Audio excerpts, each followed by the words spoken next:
I'm Victoria Marshall with the latest news from the Washington Watch news desk. President-elect Donald Trump is preparing which executive orders he will sign immediately upon taking office. In an interview with Meet the Press over the weekend, Trump said he would focus on the border and the economy. I understand that on day one, you're going to be signing a flurry of executive orders. Can you give me just what are the top ones people should know about? A lot of it will have to do with economics. A lot's going to have to do with energy. A lot's going to do with having to do with the border. We're going to immediately strengthen up the border and do a real job. And some of the basics.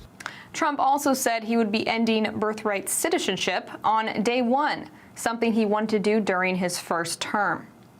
You promised to end birthright citizenship on day one. Is that still your plan? Yeah, absolutely. The 14th Amendment, though, says that, quote, all persons born in the United States are citizens. Can you get around the 14th Amendment with an executive action? We're going to have to get a change. We'll maybe have to go back to the people, but we have to end it. We're the only country that has it. Through an executive action? You know, we're the only country that has it.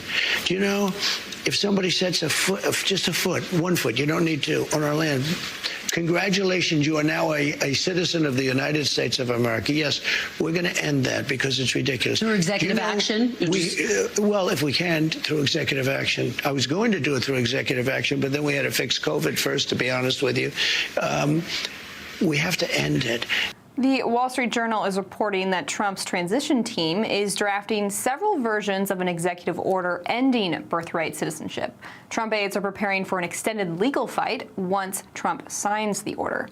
Critics say Trump's order would be unconstitutional.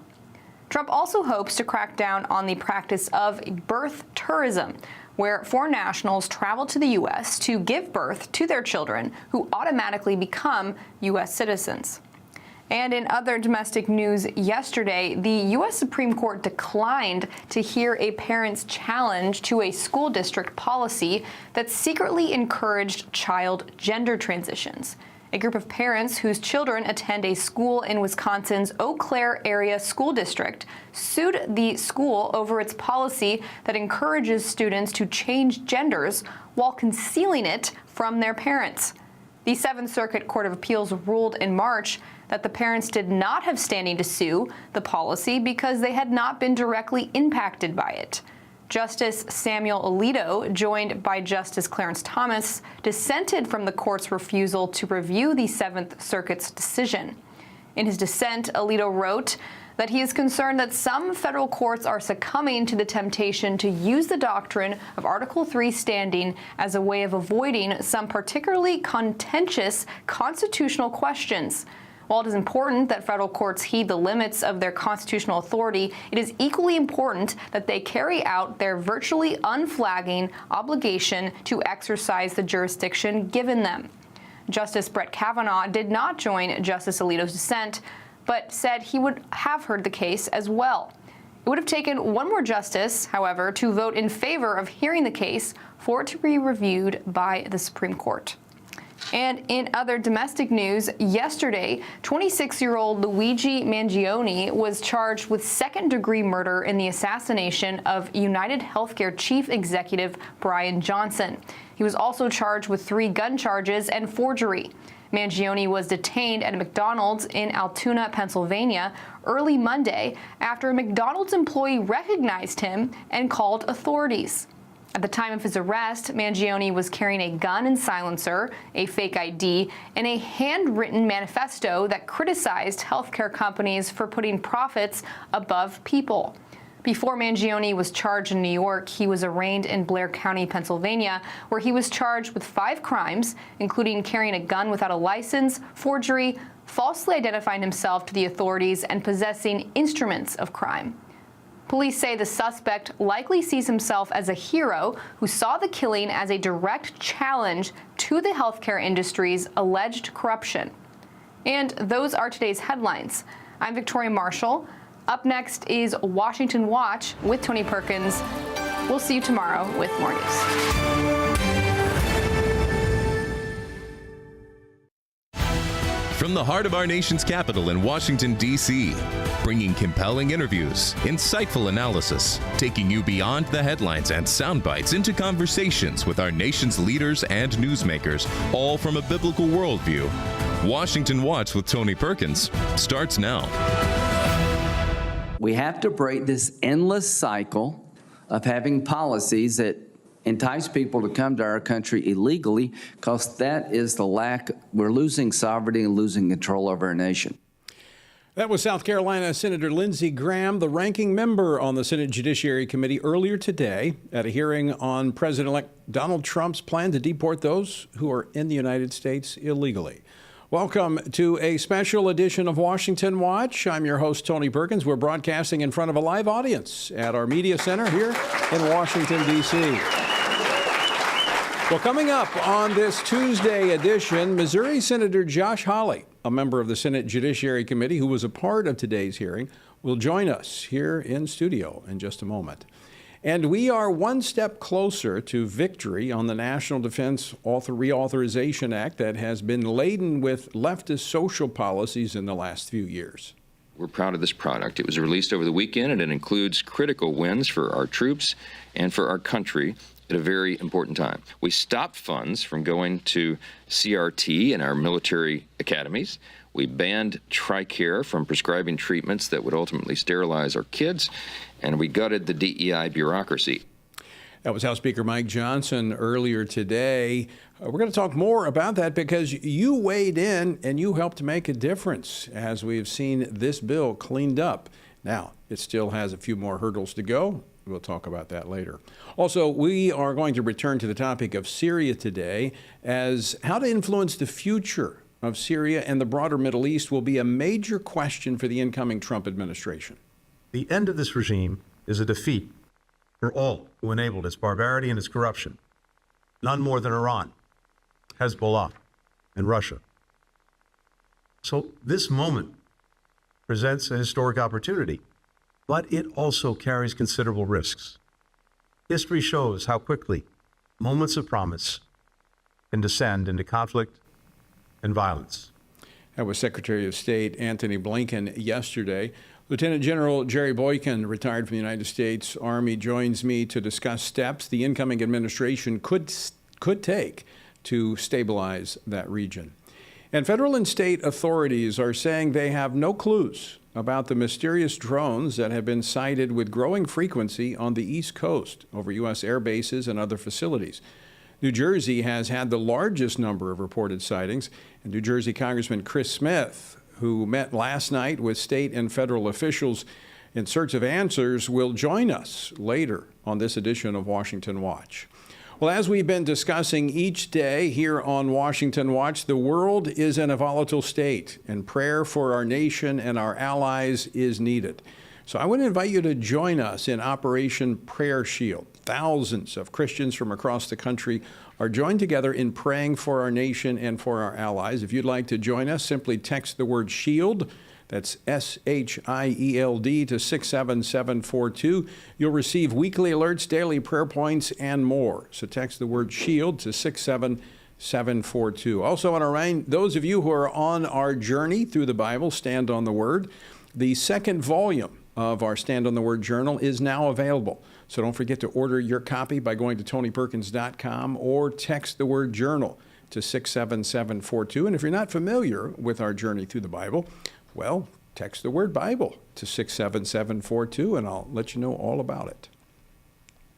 Well, the House and the Senate compromised version, they have come together in an agreement over the National Defense Authorization Act. It's expected to come up for a final vote later this week in the House. Yesterday, key military service organizations announced their support for the NDAA, which they said provides service members and their families the support they need.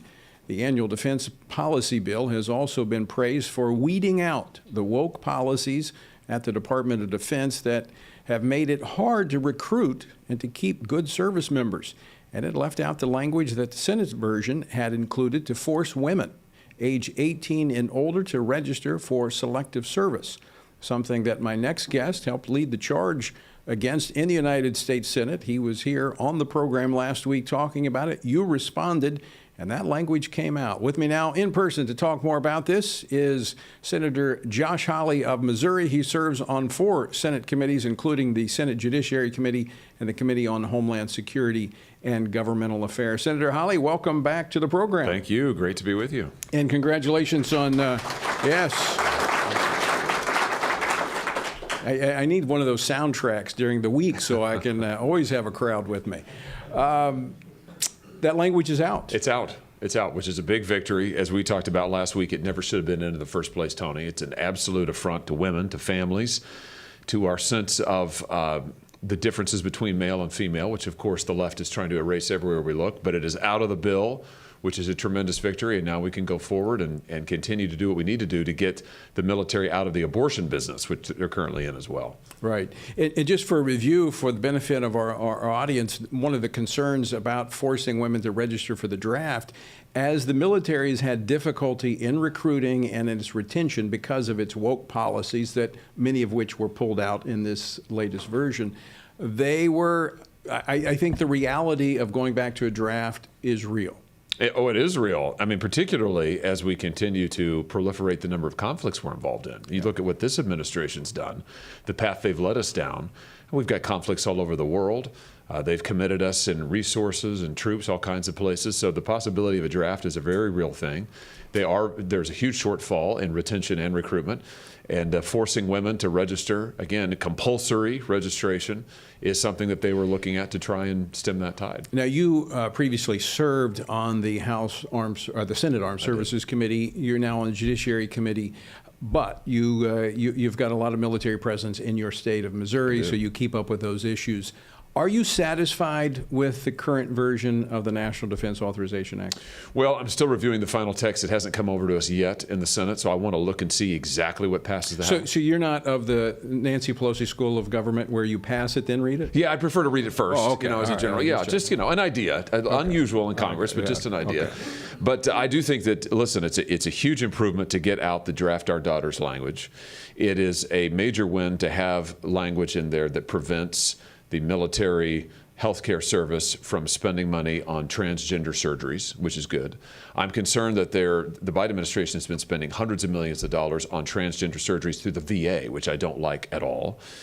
So I want to look carefully at all of that language. But listen, I think this is headed in the right direction, and there's going to be a lot more work to do under a Trump administration. Do you see more accomplishments on weeding out some of the policies that the Biden administration has put in place in these last 4 years? I mean, recall in 2016, Donald Trump ended a Barack Obama-era policy of transgenderism in the military.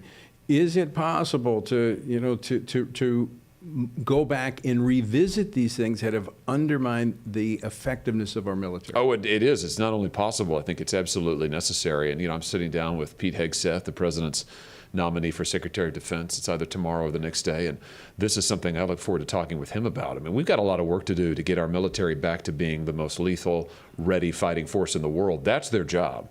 Their job is not to be a social experiment for the left. Their job is not to be an anti-family, anti-woman organization. Their job is not to be an experiment in transgenderism. It's to protect us. And I know the president understands that, and I hope that this will be a top priority for him and for his new defense secretary come January 20th. Speaking of our military, and as you mentioned, the conflicts that we have been engaged in, the world's a very volatile place. With what we're going to talk more today about Syria, with the fall of Bashir al-Assad.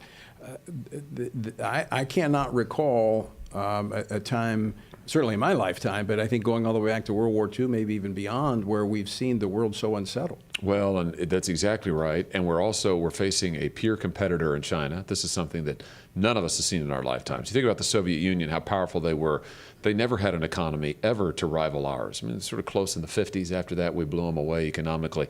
China is already with us toe-to-toe economically. Their military is larger than ours is. So we've got them. We've got Russia, of course. We've got North Korea. We've got Iran. I mean, we've got a lot of problems in the world. Right. And this is why it's important to have a new president. I would agree that about the assessment of China. In fact, I think China is probably the greatest threat, maybe not the greatest short-term threat, but it is clearly the greatest long-term threat to this country.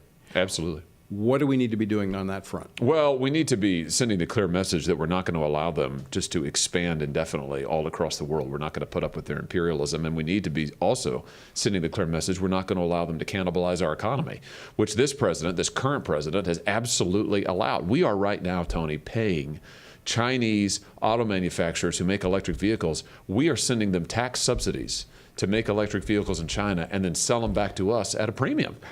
That's our tax money. I mean, it is unbelievable. But you would think after COVID, when they withheld the personal protective devices that we needed from the disease that they created, that's right, that we would have rethought this relationship and brought more of that manufacturing onto our own shores, or at least into our own hemisphere. And we haven't done any of that. And in fact, this administration's gone in the opposite direction. Their Green New Deal is just a code for massive giveaways to China. China has benefited so much. Solar panels, where are they made overwhelmingly? China. Wind turbines made in China. And not just made by anybody, made by slave populations, the Uyghurs, who are an enslaved religious minority. And here we are literally financing that. It's insane. It's absolutely insane. We got to stop that. And there's a personal responsibility there, too, especially as we come up on the Christmas season, people shopping. Yeah. I always turn it over to look at made in where. You bet. And there's so many of our products. It's becoming difficult to actually find products not made in China. I think we ought to say to these foreign manufacturers that are based in other countries, whether it's China or anywhere else, if you want to have access to our market, you've got to make a certain percentage of your goods in the United States of America with American labor. Well, and certainly not be hostile to the values that we as a nation say we uphold. And I think that was the idea back in the 1990s with the agreements with China with most favored nation status, that it was going to change them. Unfortunately, I think it's changed us more than it's changed them. And just look at the NBA. I mean, you remember LeBron James just a few years ago advocating for what was happening in Hong Kong, dramatic crackdown on democracy in Hong Kong, and LeBron James is out there defending the Chinese government. Why? Well, it's all about the money. They need the access to the Chinese market. This is your point. It's changed us, not them. We have elevated the dollar more than the almighty. That's right. When it comes to the values and the morality that this country was founded upon. We just have about a minute and a half left. One quick question. As you were Attorney General of Missouri, you did a lot on big tech, tracking them and what they were doing to exploit the American people. Do you foresee, given what we saw during COVID, what's come forward with this administration, is there going to be a crackdown on big tech? I hope so, and I hope one of the things we'll go after is how they're exposing our kids to content about promoting gender transitions. You look at the explosion in gender transition surgeries, gender dysphoria. Where's that coming from? It's coming from those social media platforms, and they know very well what's on their platforms. They know they're exposing our kids to it, and they're making gobs of money off of it. How do we get at that?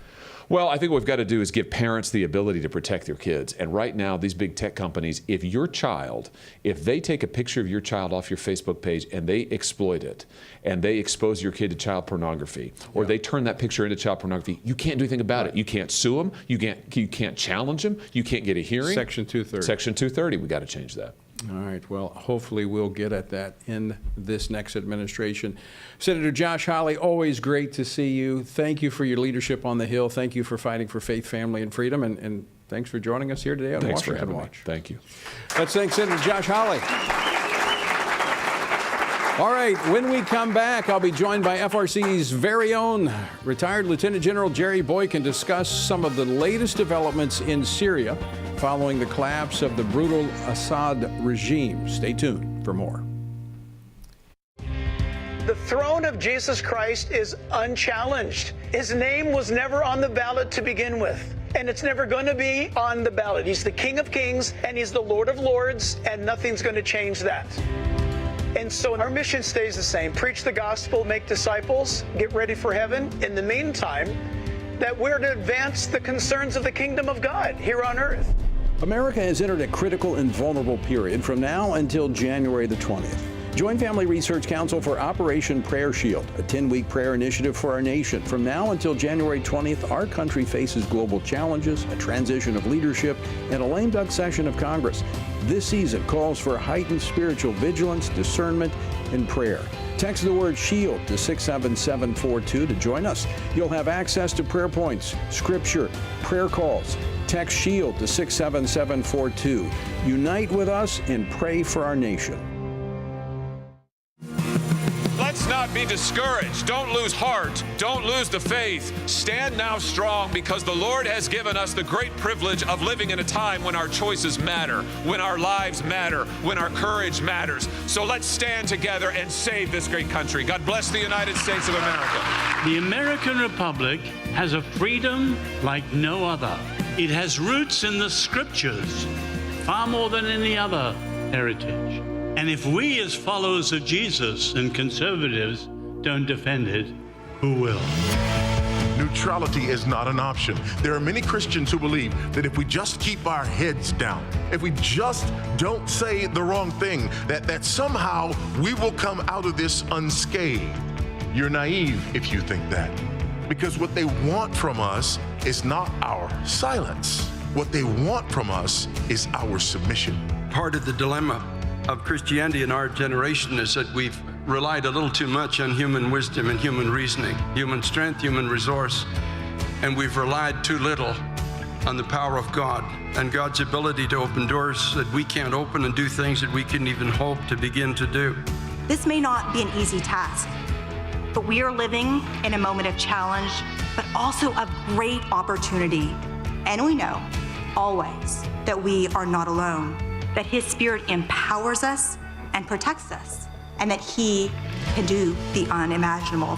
Dobbs, after all, was never supposed to happen. Father, we thank you.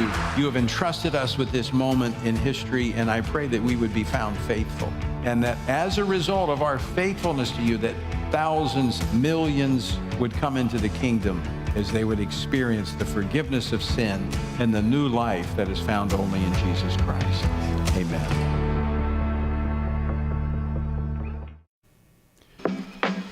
Welcome back to a special edition of Washington Watch with a live audience here. Isn't it a wonderful looking audience of partners from across the country that are joining us here today in our media center at our headquarters in Washington, D.C. Well, the Israeli military carried out more airstrikes across Syria overnight into Tuesday as a part of their effort to destroy weapons, aircraft, and military facilities that could pose a threat to Israel following the collapse of the brutal Assad regime. The Israeli defense minister said today that he and Prime Minister Benjamin Netanyahu had instructed the military to create in southern Syria a zone free of weapons and terrorist threats. It's a move that has been condemned by UN officials and some Middle Eastern nations, including Iran, which is urging the United Nations Security Council to respond. But does anyone really want weapons to fall into the hands of Islamist rebels who have ties to terrorism? With me now to discuss this and more is retired Lieutenant General Jerry Boykin, Executive Vice President here at the Family Research Council. General Boykin spent the last 4 years of his 36-and-a-half-year military career serving as the Deputy Undersecretary of Defense for Intelligence. He was also one of the original members of the U.S. Army's Delta Force. General Boykin, welcome to Washington Watch. Good to be back. And yes. And you'll notice I'm in your honor, I'm wearing a pink shirt tonight, all right? So just wanted you to be aware of that. No comment. All right. Let's talk about, yesterday we were on discussing Syria, the fall of Bashar al-Assad, his regime. Israel taking this opportunity to move rapidly to make sure that what was left behind there cannot be picked up and used against them. Smart move? Absolutely. This is a big thing. And it's a great opportunity for Israel, too. And they're going to be criticized, obviously, for this. But they have an opportunity now to set the stage for actually being able to have negotiations with this incoming group if they're inclined to do so. And I think that what we have to be careful of is not putting lethal aid in their hands, because we have a history of doing that. Right. You're talking into the hands of the rebels. In the hands of the rebels. Now, on the other hand, I think we ought to go in with massive humanitarian relief. because there's still, from the Civil War that started in 2011, there's a lot of people that are displaced, and we've talked to some of them. You know, we've dealt with some of the Christians and others in that part of the country. So, but they are going to need massive aid if they want to get this country back together, and that will, in fact, help them to accept this new regime. If they could broker with us and the United Nations and others to get something in there that will be of real use to them. Is this something that the incoming Trump administration could do to leverage humanitarian aid for certain parameters in terms of human rights, religious freedom, and other conditions? Oh, yeah, there have to be caveats to it, absolutely. There's an enclave, and I'm not sure that everybody's aware of that, but there is an enclave up there that has Christians. In the northeastern part of it. Yeah, you have 3 different religions in there, so, and they live peacefully. They live together, and they live peacefully. But Turkey is breathing down their necks. Turkey, and sadly, when the Turks crossed the border into that area, under Donald Trump's leadership, he pulled the Americans out of there. And so they were able to do just about what they wanted to do when they went across that border down there. And you sent me and Michelle Bachmann and Carter over to sit down with his national security advisors to ask him, don't do this. But he did. Now, I'm not criticizing him because I'm one of those people that thinks that he's going to do a real service to this nation. Earlier today, we were talking with Chris Mitchell, CBN, Middle East Bureau Chief, and he was saying that the Islamic rebels that overthrew Bashar al-Assad were being aided by Turkey, by Erdogan, and so that gives Turkey an in into Syria as he seeks to reestablish the caliphate, the Ottoman Empire, as his big dream. Yeah, most of these people that are part of this rebel force were at one time called the Free Syrian Army, and I was working some stuff that on the periphery on this when the Civil War was going on, and from all accounts, they had the right attitude. They were there for the right reasons. They wanted a democratic government, and they wanted to improve the lives of their people because Bashar al-Assad and his father before him lived an incredibly ostentatious lifestyle, sort of like Saddam Hussein when they finally saw what he was doing. So I think that I think there's a great possibility that we could see things turn around there. Iran is a big loser in this. Because they were able to profit from the part of the relationship there with Syria. They're in bad shape in terms of their ability, no longer able to use Hezbollah. Hamas is decimated, so their proxies are pretty much gone. Could this force Iran into a more desperate position to pursue even more rapidly the nuclear capabilities? Yeah, I don't think so. Yeah, that's a good question, and I don't really know how to answer that, to be honest with you, because I think that they're much closer than they let on to having a nuclear weapon right now if their delivery system is what they've got problems with. All right, I just got a minute left, General. What should the incoming Trump administration do to head that off?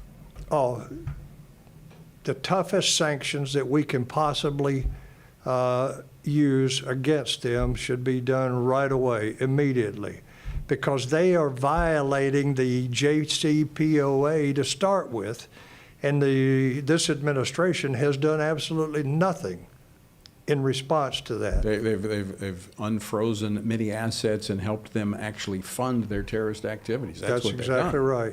That's right. General Jerry Boykin, always great to have you on the program. Thanks for joining us. Good to be with you. And we're going to be watching this very, very closely.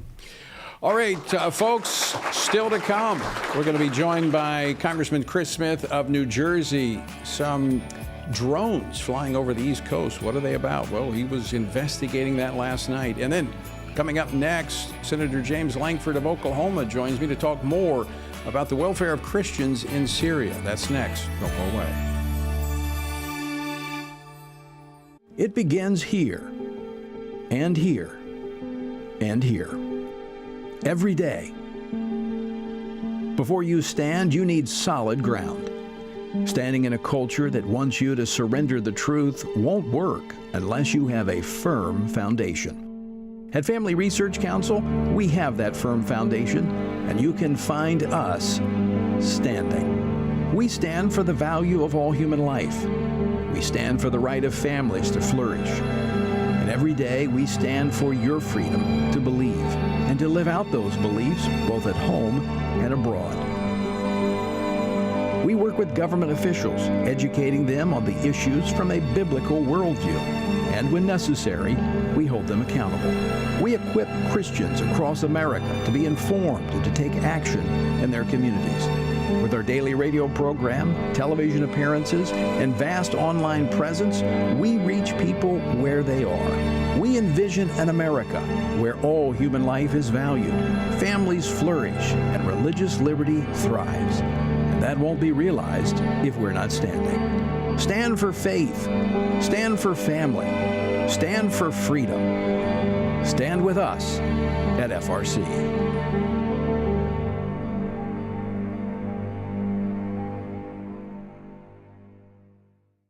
Did you know there are many faithful Christians on Capitol Hill fighting alongside Family Research Council for faith, family, and freedom?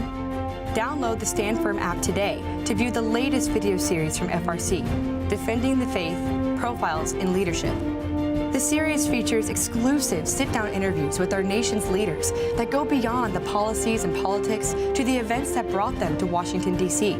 Download the Stand Firm app today.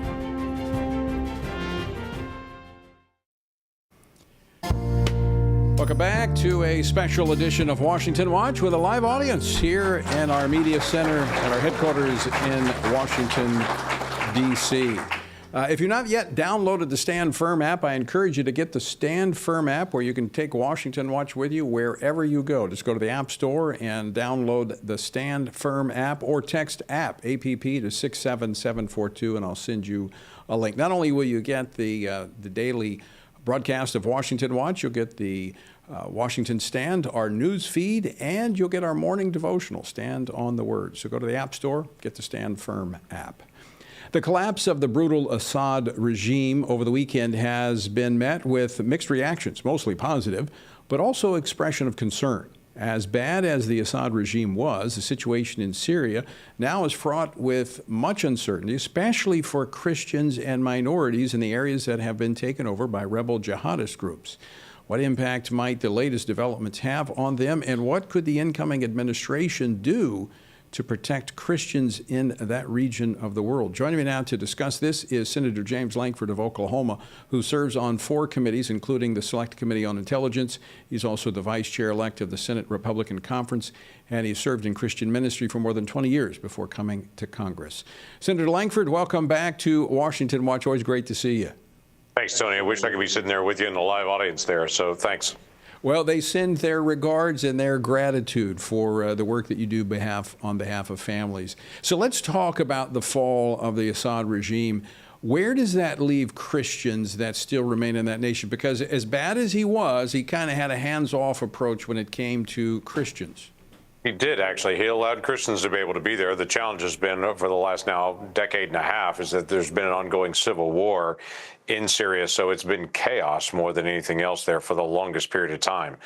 So we have groups like ISIS that has thrived in Syria. We have the new other terrorist groups that are there. Iran has found a highway through Syria to be able to deliver weapons to Hezbollah. Hezbollah has come in and reinforced Assad. So the Kurds that are on the eastern part of the nation, we've continued to be able to stand with them because they are more peace-loving and freedom-focused. So it's been total chaos in Syria for now a decade and a half. The challenge now is, how do the Syrian people reinvent a nation that's been in so much chaos post the Assad regime? And it is a very dangerous moment for both the Christians that are there and, quite frankly, everyone who is freedom loving in that area.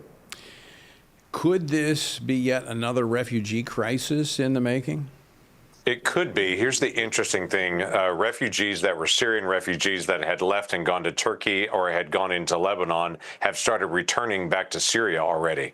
Now, that's just the beginning. That's the earliest days of that. But the Lebanese are seeing a little bit of optimism to say all these refugees that have been here, they may be returning back to Syria as they're trying to be able to rebuild their lives and their nation again. So it's unknown at this point, and that's the challenge, is you're praying for peace in the region on this, which is incredibly important to be able to have both for Israel and for all our allies in the area. It's that the freedom-loving, peace-loving folks that were refugees, as they return back, they help build a more peaceful, stable Syria long-term. We've been discussing today the northeastern portion of Syria, where you have really a very eclectic gathering of people of different religions, different faith backgrounds, but operating and living in peace and in harmony. They have been under the thumb, the attacks of Turkey as they've crossed the border there. What do you anticipate their fate will be? We have 900 American troops that are in that area in northeastern Syria. They're fighting an anti-ISIS mission. In fact, just in the past couple of days, the United States has taken almost 100 strikes against ISIS stronghold locations since the fall of Assad. So many Americans don't know that the United States is still fighting a war against terrorism, and ISIS in particular there. There are literally thousands of ISIS prisoners that are being held in that area in jails that are run by the Kurds. So that is a very important area. The challenge is the Turks consider the Kurds terrorists, and they're at active war against them. And they've had multiple times that they've crossed the border from Turkey into northeastern Syria to be able to attack those forces. So if the United States withdraws, we'll see a proliferation of ISIS through that area. The Turks will actually slaughter the Kurds in that area. So that area is also a very tenuous, very difficult zone that the United States has a national interest in. Are you concerned about the influence of Turkey in this vacuum that we now have in Syria? I am very concerned about that. Turkey has been actively supporting some of the rebels that have been fighting against Assad because Turkey doesn't want to see the overrun from that into their country. But they're also very active in fighting against the Kurds, who they hate, who we actually ally with. So they are a NATO ally.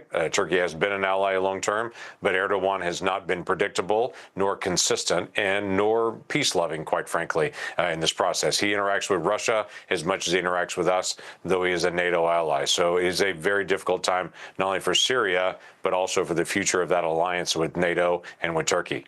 We just have about a minute left, Senator Lankford. The incoming administration, the Trump administration, what steps do they need to take, in your opinion, to bring greater stability to this region?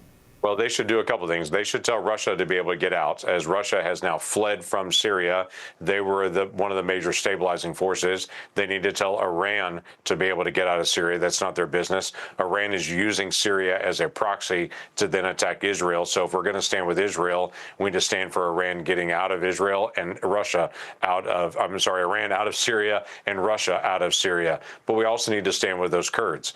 If we walk away from the Kurds and they get slaughtered by the Turks, no nation anywhere on earth will partner with the United States for a very long time, because they'll say, you'll stand with us when it's convenient for you, and then when it's not convenient, we'll be slaughtered. And so that will affect our national policy for a very long time. Syria needs to evaluate what happens next with Syria. That's not our country. That's not our war. But we do have an ally there, and we should stand with them. Yeah, I completely understand and agree. Senator James Lankford, always great to see you. Thanks for joining us today. You bet. Good to see you again. All right. After the break, I'll be joined by Congressman Chris Smith. We're going to be talking about the drones that appeared on the East Coast. Don't go away. You'll want to hear about it.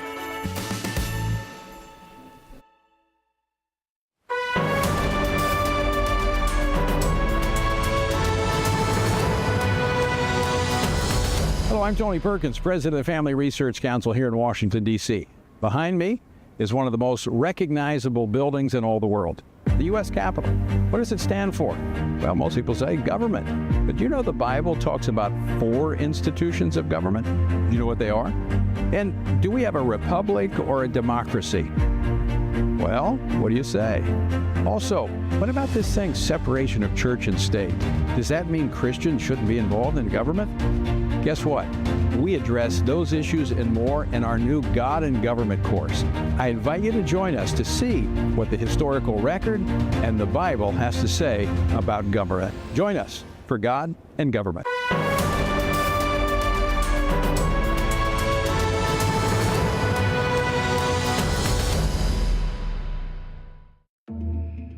The world is hurting, streets are filled with crime, families are broken, sin is celebrated, and God is mocked.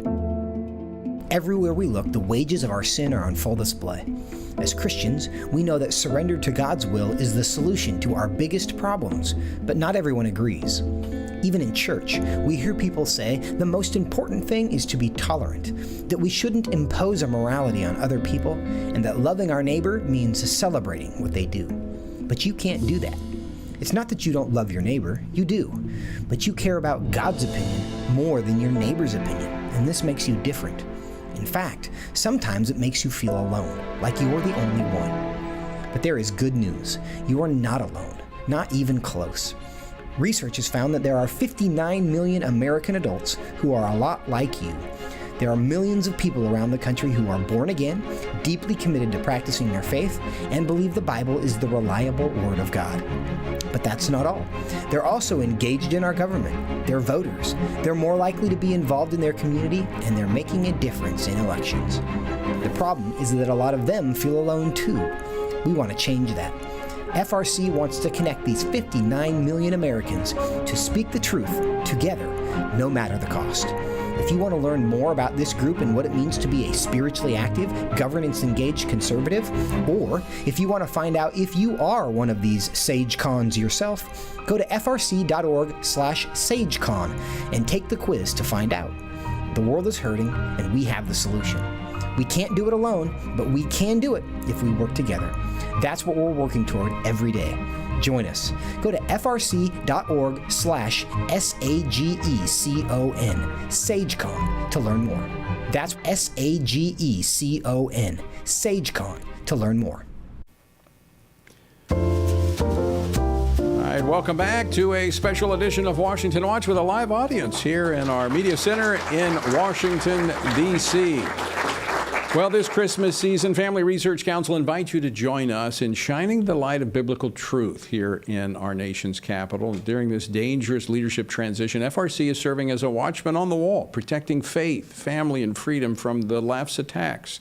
And thanks to a $1.5 million challenge match, every dollar you give between now and December 31st will be doubled, letting you have an outsized impact. Stand with FRC as a prophetic voice for biblical truth by texting the word LIGHT, that's L-I-G-H-T, to 67742, and together, let's make an eternal impact. Well, speaking of eternal, today's word comes from Isaiah 29, where the prophet delivers a warning to the people of Judah. He says, "Woe to those who seek deep to hide their counsel far from the Lord, and their works are in the dark. They say, 'Who sees us and who knows us? Surely you have things turned around. Shall the potter be esteemed as the clay? For shall the thing made say of him who made it, he did not make me? Or shall the thing formed say of him who formed it, he has no understanding?'" Well, Judah's leaders were scheming to gain help from Egypt against Assyria instead of turning to the Lord and seeking his help. Their actions revealed a low view of God, assuming he neither saw what they were doing nor could aid them with their needs. And at the root of this mindset was a rejection of God as creator. He didn't make us, so he has no authority over us. This denial persists today, as many reject God's design to assert their own reality, including self-defined identities. We need to yield to God. To find out more about our journey through the Bible, text Bible to 67742. Federal and state authorities are saying they have no clues about the mysterious drones that have been sighted with growing frequency on the East Coast over U.S. air bases and other facilities. New Jersey has had the largest number of reported sightings. New Jersey Congressman Chris Smith met with state and federal officials last night in search of answers. And he joins us now to discuss this and more in person, Congressman Chris Smith. He's a senior member of the House Committee on Foreign Affairs and the committee. He's the chairman of the Subcommittee on Global Health and Global Human Rights in International Organizations. He represents the 4th Congressional District of New Jersey. Congressman Smith, welcome to our studio. Thanks for joining us. Tony, thank you very much. This has gotten a lot of news, and in fact, you were going to be with us last night, but your sheriff called. One of your sheriffs called you, and there's a lot of concern. So you went out last night drone hunting. Yeah. Is that kind of like snipe hunting? Did you find anything? Well, I talked to many people who have, including the Coast Guard, one of the officers, top people.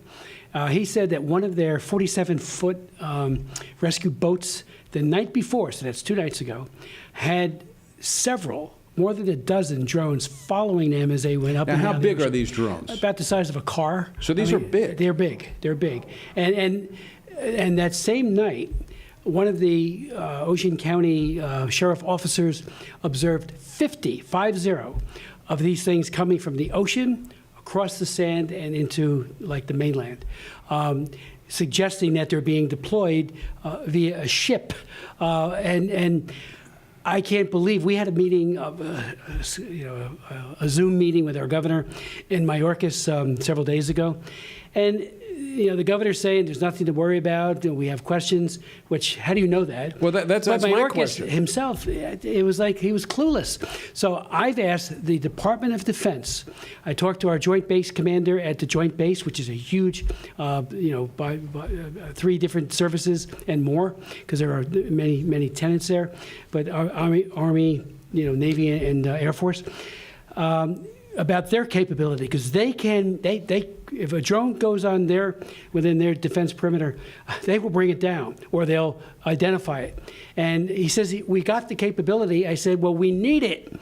But they haven't used it. They haven't used it. So I've asked, and I was at a hearing earlier today, asking the FBI, why aren't you asking the Department of Defense, which has this ability, because the FBI's budget for drones is $500,000, which is, nothing versus the challenge, but the DOD does have that capability. So I'm asking them to, with their own people, they don't want to share with anybody, well, that's fine. Go and bring some of these things down and find out who they are. And I think we probably will be shocked when we learn China. So just to be clear, the news reports, this has been growing in frequency. Yes. And these are not just like somebody's, you buy off Amazon one of these drones. These are the size of cars, some of them the size of SUVs. Huge. And they're over military installations. They're over electrical power facilities. And the FBI and other reports that I've seen said that the federal government has no idea what these are.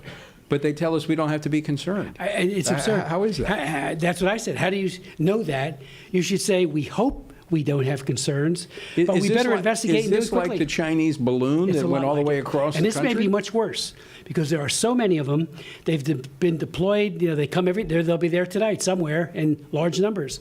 One of the mayors in Toms River, he got reports of like 5 or 6 of them showing up in Toms River, which is in my district.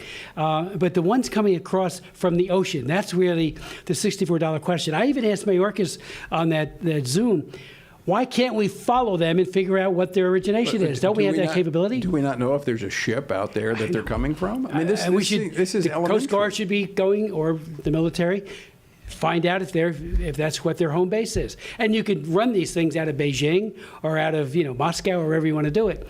But obviously, it's just foolish. We just recognized the anniversary of Pearl Harbor. Yeah. Where, in fact, just down the street here at the National Archives, a few years ago, I went into the vault where members can go to see uncirculated documents, and one of those was the plotting chart of the radar station. And you know where that was made? In my district, Camp Evans. About an hour before the Zeros bombed the Missouri and all the other ships, Battleship Row and all the rest, we saw it on the radar screen and translated or sent that into headquarters. And they didn't do anything? They didn't do anything about it. So we had advance warning. Back then, it was made in my district. So this seems to be a very serious threat. It could be yet another probe by the Chinese or some other force to see what our response is, just like our failed response with the balloon. I still can't believe the balloon situation. I mean, really. You know, back in 1998, I wrote the Embassy Security Act, and when we were hit by Al-Qaeda in Dar es Salaam and in Nairobi, I'll never forget, at my hearings, because I held oversight hearings, we had Admiral Crow, who was chairman of the Joint Chiefs of Staff. He spoke and he said, nobody thought they would ever hit there. It was like a soft target. I said, you got to have some imagination to say these are very evil people, and they'll find a soft target and they'll take it out. And now we're dealing with something with, you know, which I find amazing. They're going to infrastructure, critical infrastructure, hovering over there, doing what? And so the military is restricted from taking any action. They claim that, but you know, they got to defend the homeland, don't they? You know, it's not just homeland security. Well, I hope they're not going to wait for a call from the White House if hostile forces come over to do so. I know. This is proactive, find out who they are, ascertain it, and then take deliberate action. If it means shooting a few of them down, they can bring them down. They have the capability. Right. Well, if they were flying over South Louisiana, we got some folks out there that could take them down too. Yeah. By the way, I should mention that Congressman Chris Smith has passed, in Congress, he has passed more legislation than any other member of Congress, passing 49 pieces of major legislation, which is quite a significant accomplishment. Because getting Congress to do something, well, you've heard that like takes an act of Congress. Well, there's a reason they say that. That's right. We've got a few minutes left, Congressman Chris Smith. I want to kind of go back to a topic we touched on earlier, and it connects to this topic. If in fact this could be the Chinese that are probing our defenses, or they could be behind these drones. Senator Josh Hawley was with us earlier, and we're talking about threats to the country, and certainly we have some short-term immediate threats in the Middle East, but long-term, he and I both agree that China poses the greatest threat to our country and to our values. And in many ways, we're funding them. We're funding our enemies. We are. I've been speaking out on China even before Tiananmen Square. I had a bill saying that because of forced abortion, a crime against humanity. That was in 1984. But after Tiananmen Square, when Bill Clinton linked human rights with trade, we all applauded him. 1 year later, he delinked. And that's when the Chinese took the measure of the United States of America and said, all they care about are profits. I'm for profits, but there needs to be linkage. They're an export economy. They can't survive militarily or any other way without American markets. And we're feeding the foe that wishes us to be destroyed. You know, Taiwan, they want to take over because it's an economic powerhouse. Right. They already took over Hong Kong. But the hegemony that they have for the whole region is so real. Just ask the Philippines and the leaders there. But they have global ambitions. Xi Jinping is a dictator who fashions himself as Mao Zedong. I chair the China Commission. I've had well over 110 congressional hearings, barred from going to China now. Frank Wolf and I went there several times. They wanted to throw us out every time because we would raise human rights and especially religious freedom. But you have a situation where we armed them. And, you know, Bill Clinton, just for the record, you know, when he delinked trade from human rights, May 26, 1994, that's when we lost China. Right. And I don't know if we ever get it back. I have a bill in now to relink human rights, because, again, if they respect fundamental human rights, let's have a trade war with them. I made this comment. Something other than I made this comment with Senator Hawley. And I say this from my observation, previously chairing the U.S. Commission on International Religious Freedom. As I watched from a distance when that happened in 1994, that was just prior to me getting into the political arena. When we separated human rights from economic activity and trade, it did more to change America than it did China. That's true. In that we now have devalued human rights, really the rule of law, and we have elevated profit at almost any cost. Oh, great point. You know, we're admonished in the scriptures, do not be conformed to this world. It's bad enough a more secularized society, but when you conform to a Chinese communist dictatorship or communists anywhere who hate God, hate people, the ruling elite are the only ones who prosper, I should say, in a dictatorship. The devaluation is ever present on every area. I mean, right now they're killing people, children, children, 28-year-olds, to get their organs. I have a bill that passed the House, forced organ harvesting. This is a real thing. Senate. This has been documented. The UK did extensive hearings into this. It was rumored, but they have documented the fact that there is organ harvesting, literally killing people for their organs and selling them on the international market. It's become a tourist activity to come to China to get a heart, to get a liver, to get a organ that they're taking from oftentimes religious or political prisoners. That's exactly what they do. And I even had one of the doctors that did them, and he said one of his victims wasn't even properly anesthetized. And they usually take 2 to 3 organs per person, average age 28. I've had 4 hearings on it, and I just can't believe that we can't get the State Department to do more, or the President.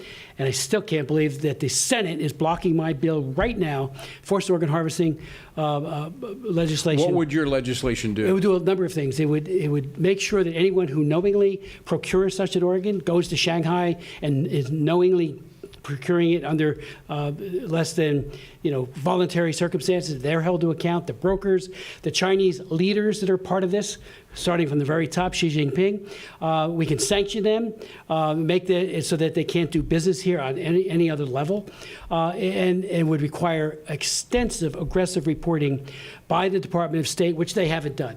So it's like they don't want to see it, they don't want to hear about it, they don't want to talk about it, they don't want to have to act on it. And I think they're blocking it over on the Senate side by getting...